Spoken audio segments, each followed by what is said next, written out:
Hello, everybody. Welcome to another episode of Alone in the Studio. Um, Today, I've been doing odd and end things. I'm waiting for beeswax to melt, so I had some time to think about the subjects of the Alone in the Studio videos that will come here in the near future. I've got a plan. It's funny. I use some downtime if I'm not coming in the studio right away working on a project. I tend to get sidetracked easily, so I'm constantly making lists. And then I like pick the top three things. I think I've talked about that before. And I try to focus on just those three things so before I move on to anything else. And today, one of the things was I needed to melt some wax for a panel so I could start a new painting.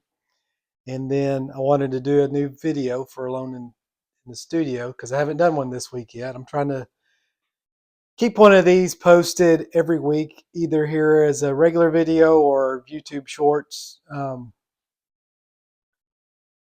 just something about it I think is important. I don't know what for yet, but it brings me to today's topic is making mistakes and how we can benefit from making mistakes. I was trying to think of something in my painting process where I screwed up and it turned into something better because of that mistake. And off the top of my head, I can't think of that. Maybe I should have give it a little time to incubate. But I figured I'd get on and just because first thing that came to mind was I don't feel like I've ever made a mistake that wasn't worth making. That makes sense. I think anytime we make a mistake, as long as we learn from it, then it's good, right? If if you learn how to not do something, you know better how to do it right for the next time. And I think just being an artist, that's part of it is you experiment with things.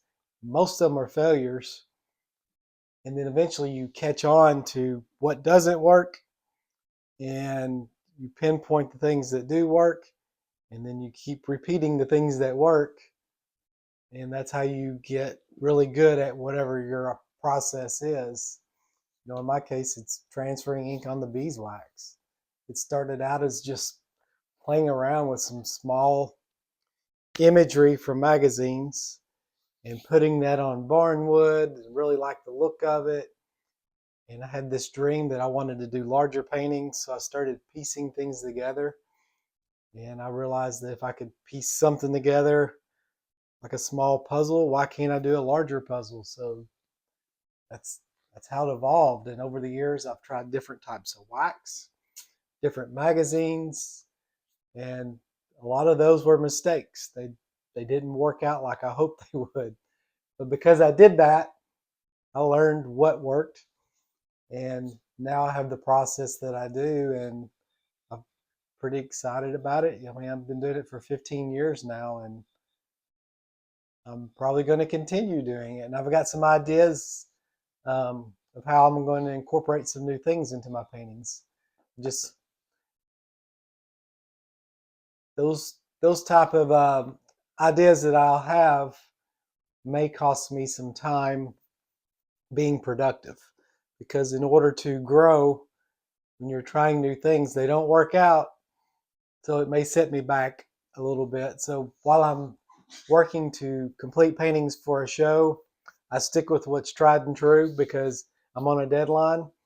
And then once that deadline's met, if I have 3 or 4 weeks to not stress about a deadline, then that's when I'm going to try experimenting with some new ideas, because then I don't feel the pressure of having to start over. I'm willing to maybe push the limits a little bit more, knowing that, you know, I won't miss my deadline because I screwed up. Not that I could still do that, but it's rare now because I kind of got this process figured out. But that's it. That's all I got for today. I hope you enjoyed this one, and hopefully you've watch some of the others.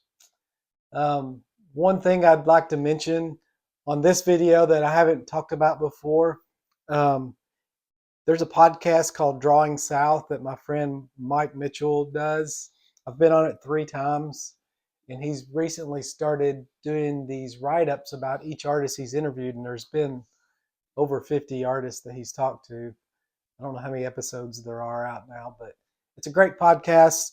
I listen to it here in the studio quite often just because if you're an artist or if you're just curious about how artists think, how they work, the things they're interested in, maybe outside of their art practice. That's what I love about it. The podcast is just a conversation between Mike and whoever he's talking to. And they go down all these different wormholes. So it's a great podcast to listen to. I'm excited that I've been a part of it. There's some really great artists that he's interviewed, and it just keeps growing and growing. I see it doing big things. So you should check that out. Otherwise, I'll see you next week. I'll come back maybe before that with some process videos. I haven't done one of those on my YouTube channel in a while, so that's coming too. I just got to sit down and edit some of that stuff and put it together. So I'll talk to you next week. Thank you. Take care.